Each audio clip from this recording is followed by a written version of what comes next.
네, 오늘은 7월 18일 토요일입니다. 찬송가 295장 큰 죄에 빠진 나를 우리 찬송 부르고 하나님 말씀 묵상합니다.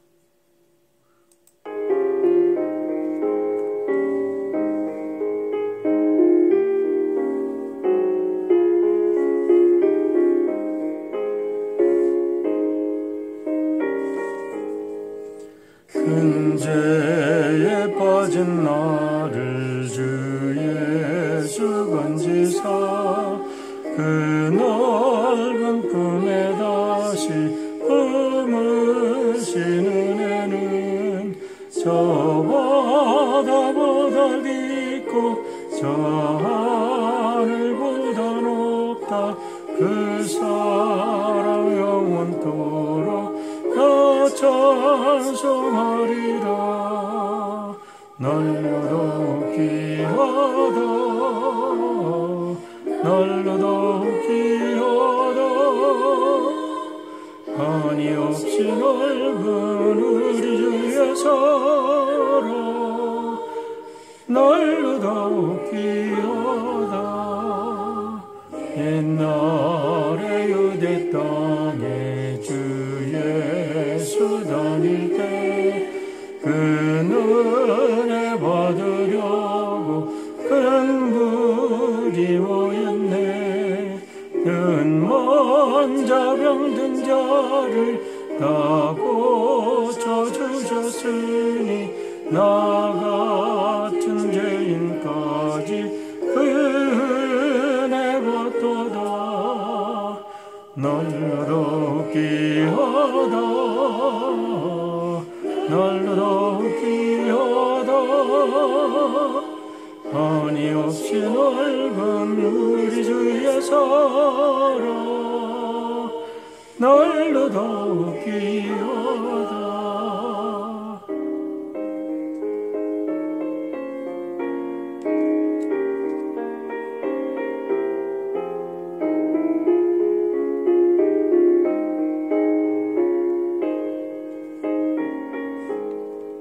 주 크신 사랑으로 먼 백성이 하여 그 십자가의 고난 다 받으셨으니 그 속죄 받은 성도 큰 소리 함께 높여 온 천지 울리도록 주 찬송하리라. 날로도 귀하다 날로도 귀하다. 한이 없이 넓은 우리 주의 사랑 날로도 귀하다. 기도하겠습니다. 아버지 하나님, 우리가 찬송으로 고백한 것처럼 주님의 사랑은 어제나 오늘이나 영원히 동일하고 오히려 날로 더해가고 더 깊어가며 더해가는 하나님의 은혜는 다함이 없습니다.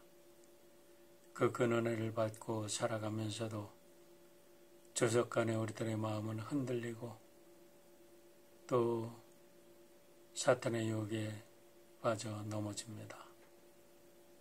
우리를 불쌍히 여겨주시고 다시 한번 약해진 저희들의 마음을 주 성령으로 강하게 하여 주시고 다시 일어나 주님의 손 붙잡고 승리하는 우리 주님의 귀한 백성들 되도록 인도하여 주시옵소서.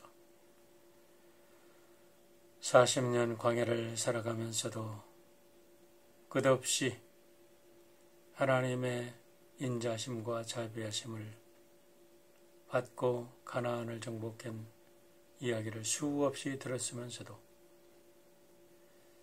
우리들에게 찾아온 고난과 아픔은 단 하루도 견디려고 하지 않는 우리들의 연약함을 주께서 용서하시고 불쌍히 여기셔서 아버지 하나님의 아들, 딸로 구속받은 아들, 딸로 부끄럼 없이 살아갈 수 있도록 인도하여 주시옵소서.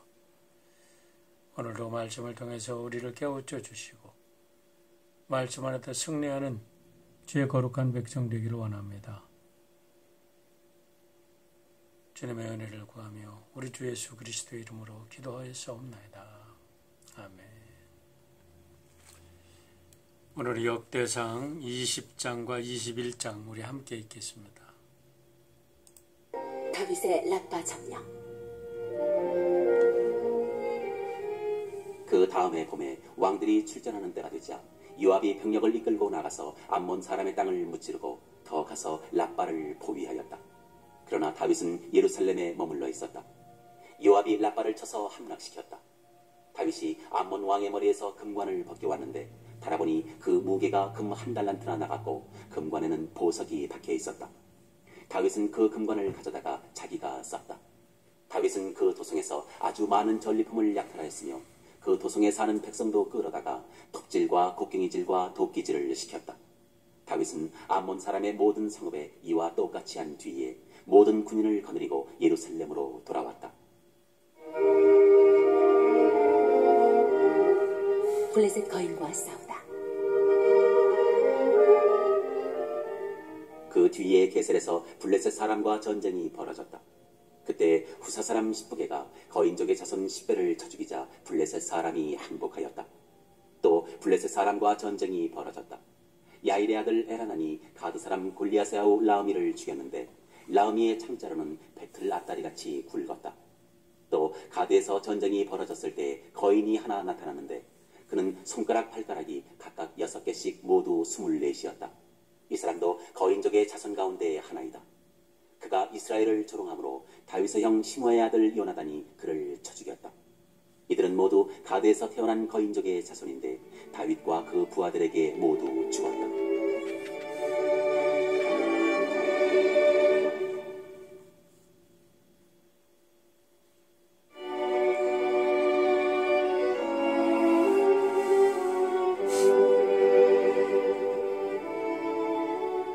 제21장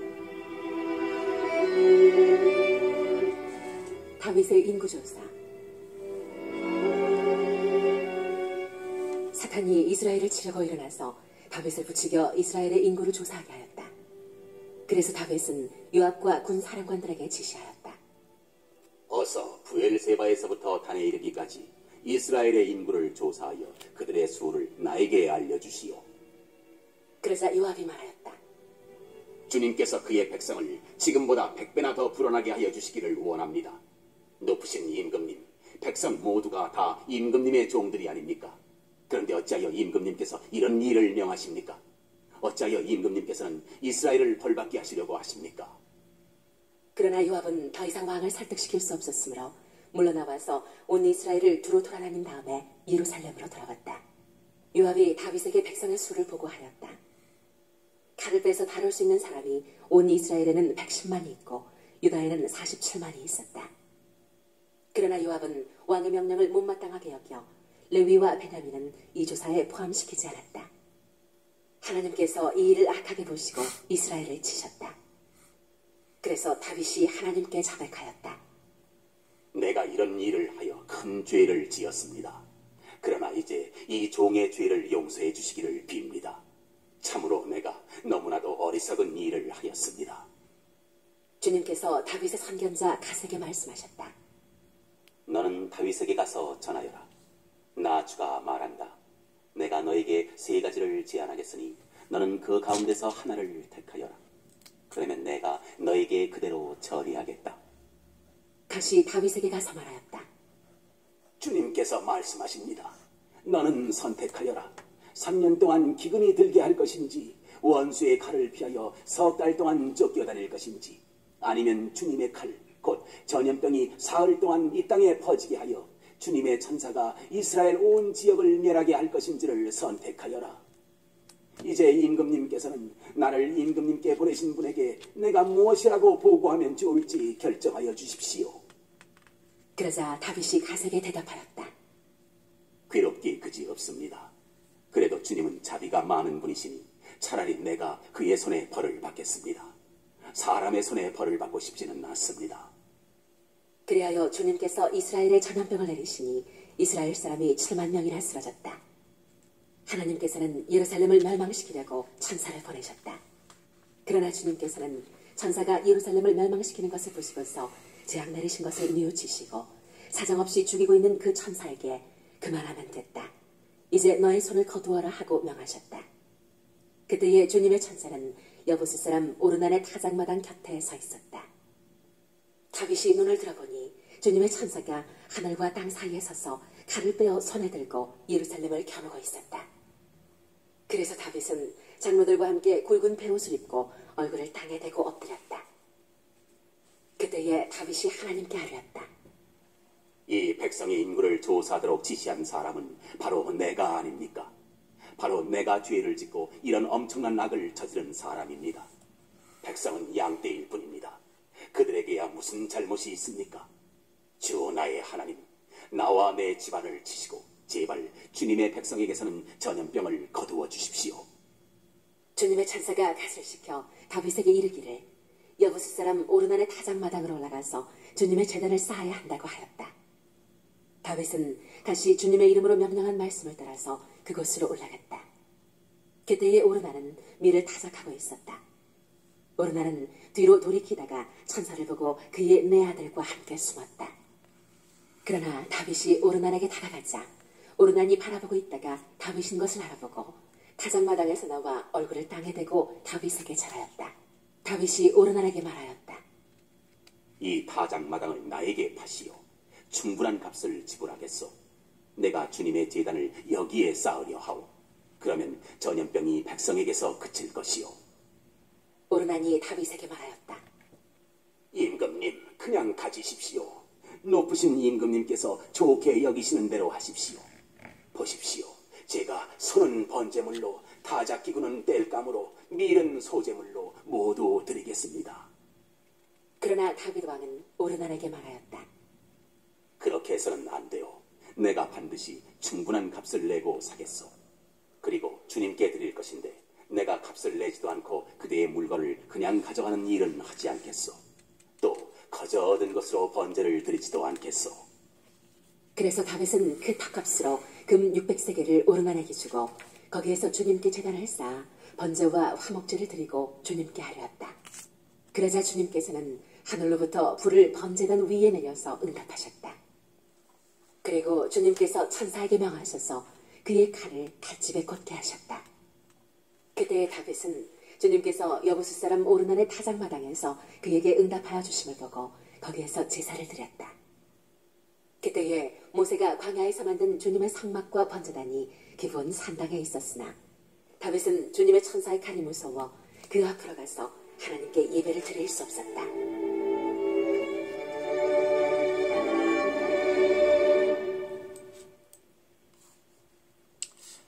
네, 오늘은 토요일입니다. 내일도 주일을 준비하는 날인데 우리가 교회에 모이지 못하더라도 우리 가정이 하나님께 예배드리는 온전한 축복의 예배 처소가 되기를 바랍니다. 우리 주지사께도 다시 행정명령을 내려서 우리 교회가 오픈이 되려고 하다가 또 늦어지게 되었습니다. 언제나 오픈이 될지 기약이 없는데 우리가 영적으로 준비가 되면 하나님께서 하나님의 시간에 분명히 열어주실 줄 믿습니다.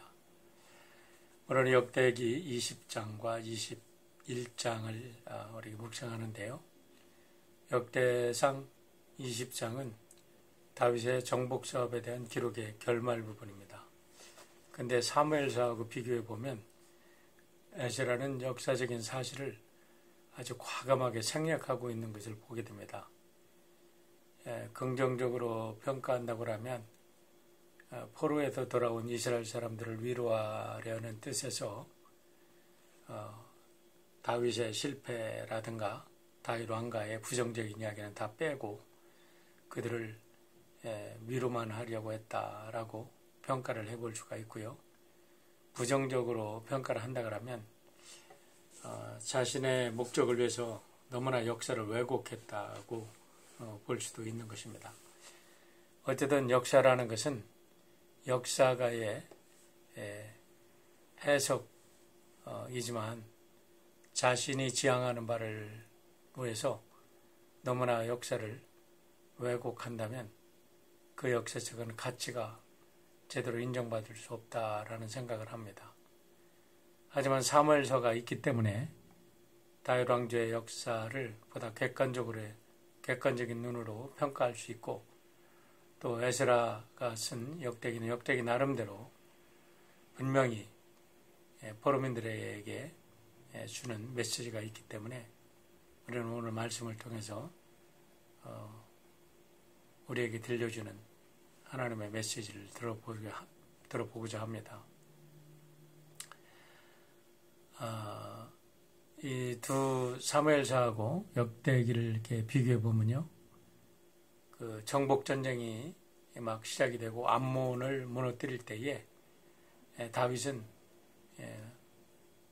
이스라엘 궁전에 있다가 바스바를 범합니다. 그리고 나서 우리아를 죽이고, 또 그 일로 인해서 그 아들들이 큰 이제 모든 것이 성적인 문제랑 연결이 됩니다. 암논의 문제, 압살롬의 문제, 이런 것들, 그리고 세바의 반란, 그리고 3년간의 기근, 엄청난 사건들이 계속해서 연결이 되는데, 이 역대기는 그거를 다 생략하고 있죠. 그러나 우리가 사무엘 하를 다룰 때 자세하게 다뤘기 때문에 그때 의미는 우리가 사무엘 하를 공부하면서 또 사무엘 하를 묵상하면서 다시 되새기면 될 것입니다. 어쨌든 중요한 것은 역대기서에서 이 에스라가 강조하고 있는 것은 하나님을 잘 섬기는 다윗을 통해서 이스라엘은 이전에 없었던 어마어마한 영토를 확장한 것을 보게 됩니다. 북으로는 다메섹, 소바, 마아가, 하맛을 비롯해서 유프라테스 강까지 이르고, 남으로는 에돔의 남단 애굽의 하수를 따라 홍해까지 이릅니다. 어마어마한 이제 땅을 정복하고 그들로부터 조공을 받습니다. 동으로는 모압과 암몬, 에돔, 트랜스요도 요르단을 제압해서 그들로부터 수많은 이제 조공을 받고 많은 물자들을 이제 축적해서 모든 것이 귀한 것들은 다 하나님 성전을 위해서 이렇게 성전을 짓는데 자원으로 그가 축적해 두었다라는 것을 지금 강조하고 있는 것입니다. 간절히 바라기는 오늘 이 어려운 때에 이렇게 다윗같이 훌륭한 지도자가 나타나서 이 시대를 정말 하나님의 뜻대로 잘 통치하는 그런 시대가 하루속히 오기를 간절히 기도합니다. 이어서 21장 내용은 다윗이 인구조사를 한 결과 하나님의 진노로 인해서 이스라엘 사람들에게 전염병이 임해가지고 7만여 명의 사람들이 죽어나는 그 사건을 기록하고 있습니다. 지금 코비드 19 때문에 수많은 사람들이 죽어가는데, 그것을 보고 다윗이 자기의 잘못을 간절하게 회개하고 오른 안의 타작마당에 가서 번제와 화목제를 드리고 그 땅을 사서 번제와 화목제를 드림으로 해서 이제 하나님의 진노가 끝남으로 전염병이 사라지는 내용이 기록되어 있어요.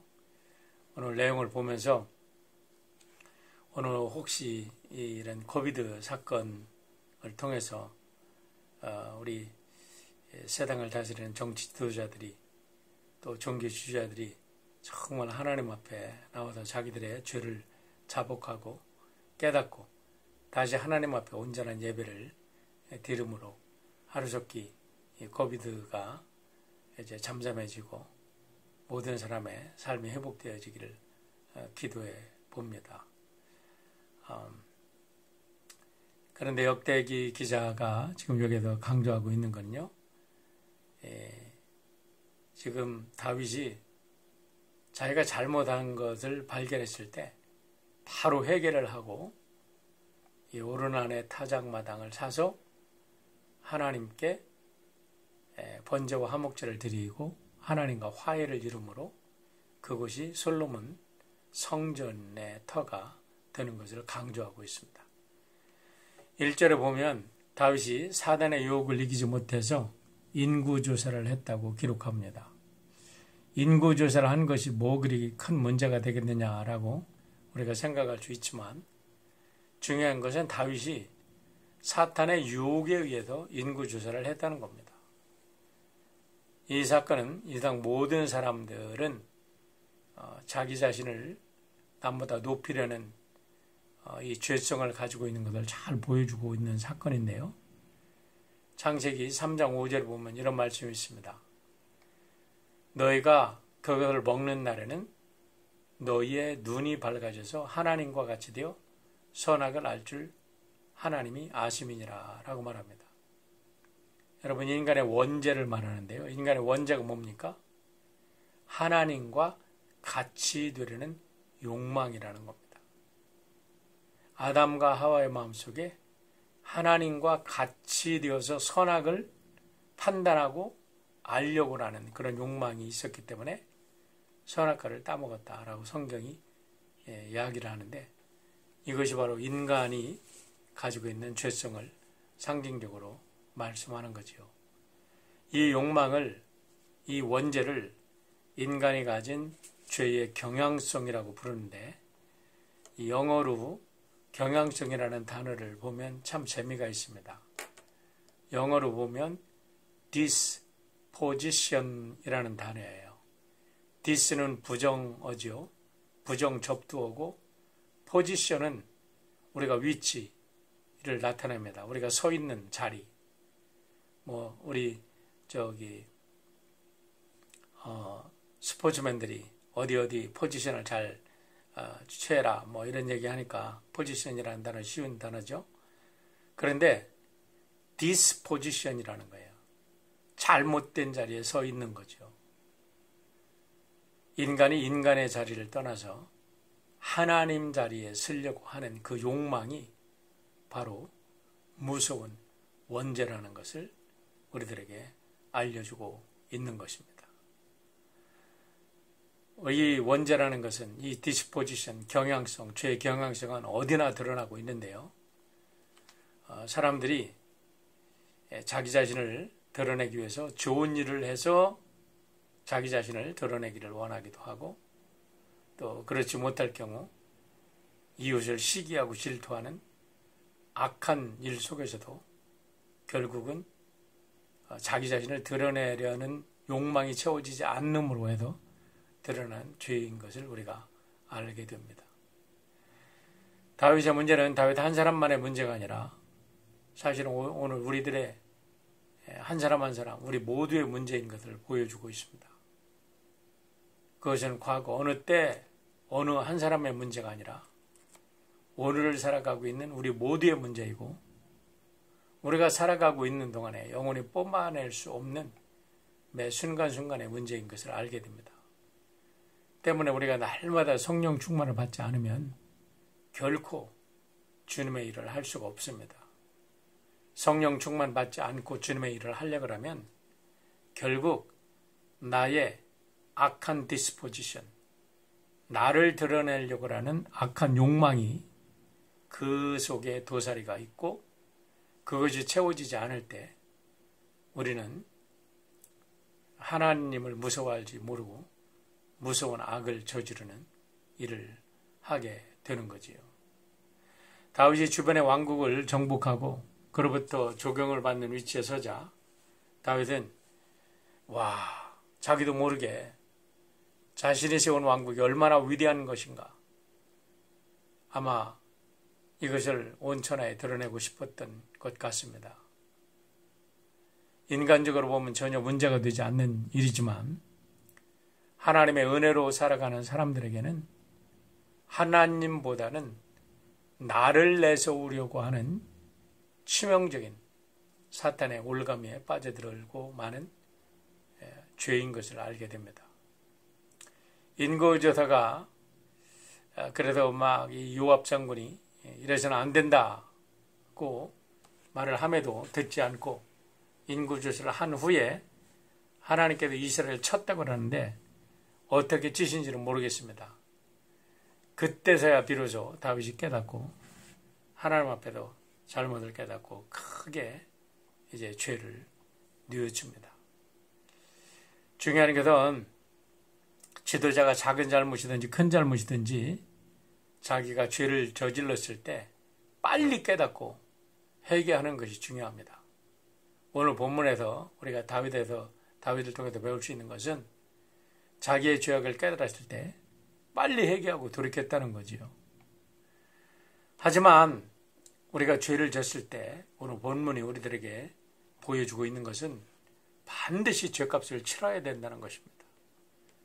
그렇기 때문에 지도자들이 잘못했을 때 그 죄값을 치러야 하는 것은 지도자뿐만 아니라 지도자가 다스리는 모든 국민이 책임져야 하기 때문에 지도자들은 정말로 하나님 앞에 바로 서서 저희들이 죄짓지 않는 정말 하나님 앞에 올바로 서서 선을 행하는 그리고 옳은 것을 택하는 일에 최선을 다해야 될 줄 압니다.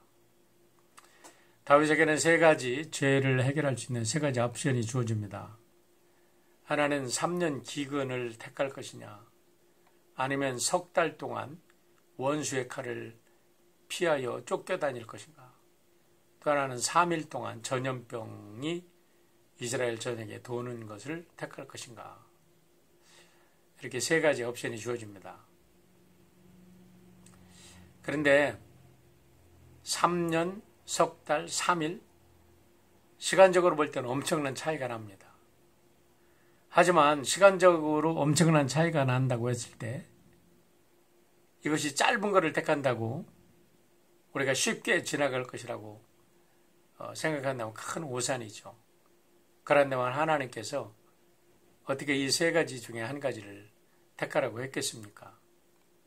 아마 다윗도 많은 고민했을 거예요. 그러나 인간인지라 어떻게 하면 3일 까짓 거 못 견뎌내겠나 하고 3일을 택합니다.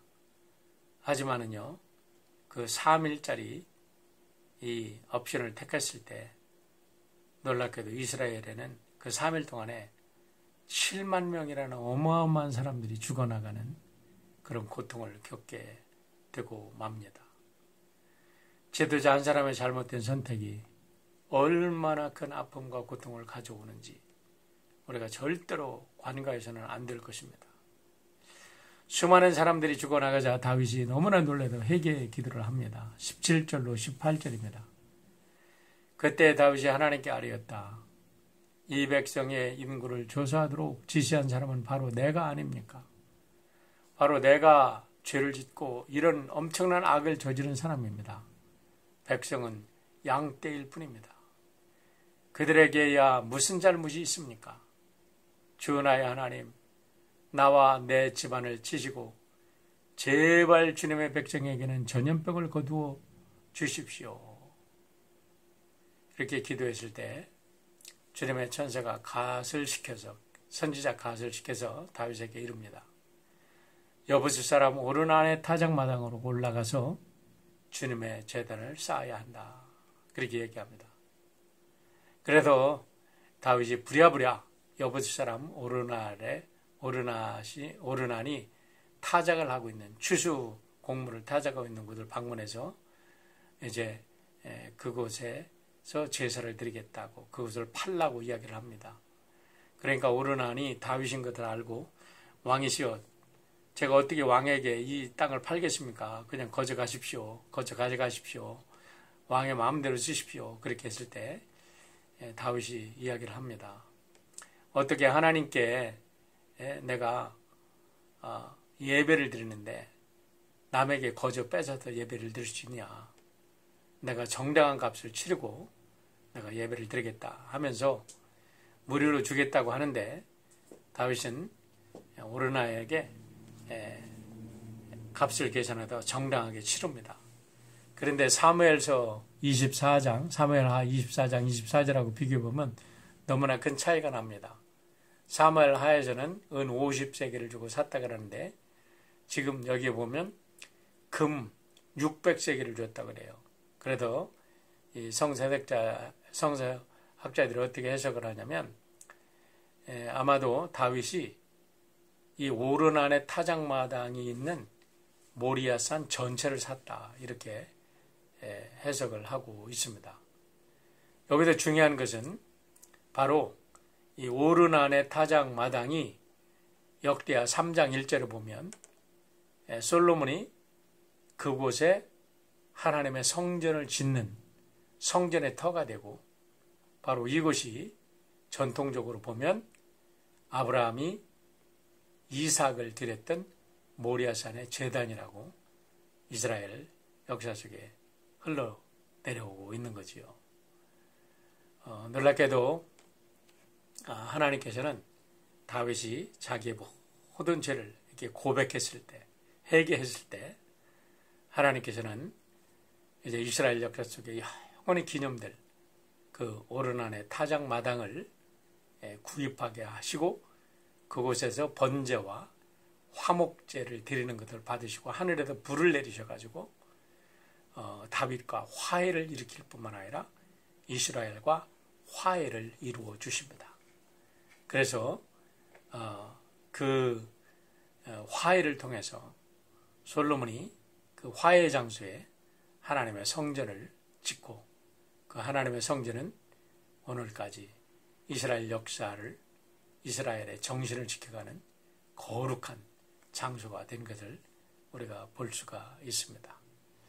오늘 우리가 진정으로 회개하고 다시 한번 하나님의 성전에서 올바른 예배가 올려드려질 때에 이 전 세계를 덮고 있는 이 코비드-19도 사라지고 새로운 평화의 세계가 올 줄 믿습니다.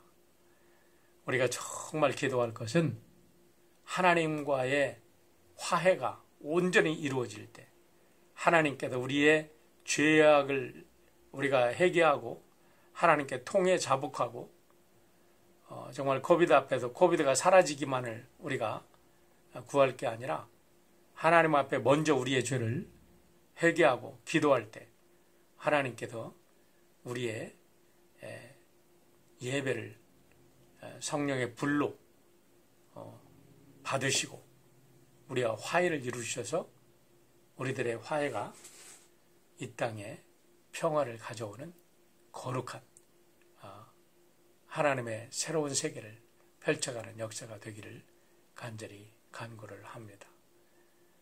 기도하겠습니다. 아버지 하나님, 오늘 우리는 다시 한번 귀한 영적인 진리를 배웁니다. 우리가 믿는다 하면서도 이 세상에 일어나는 모든 일은 하나님과 관계없이 그저 자연적으로 일어나는 것으로 생각하는데 결코 이 땅에 일어난 많은 일들 우연이 없는 줄 압니다. 전지전능하신 하나님, 우주와 역사를 주관하시는 아버지 하나님, 지금 코비드-19로 인하여 또 전 세계에 곳곳에 일어나는 천재지변들, 이 모든 것이 인간의 죄악이요 하나님을 떠난 인간이 악하게 너무나 이 자연을 착취한 결과인 것을 우리가 고백합니다. 이제 다시 한번 우리의 모든 죄악을 진정으로 회개하고 주님 앞에 돌아와 참된 예배를 드림으로 우리 아버지께서 우리들의 예배를 온전히 받으시고 이 땅에 다시 한번 하나님의 평화를 이루어주는 귀한 땅이, 귀한 시대가, 귀한 세상이 열리도록 주님 인도하여 주시옵소서.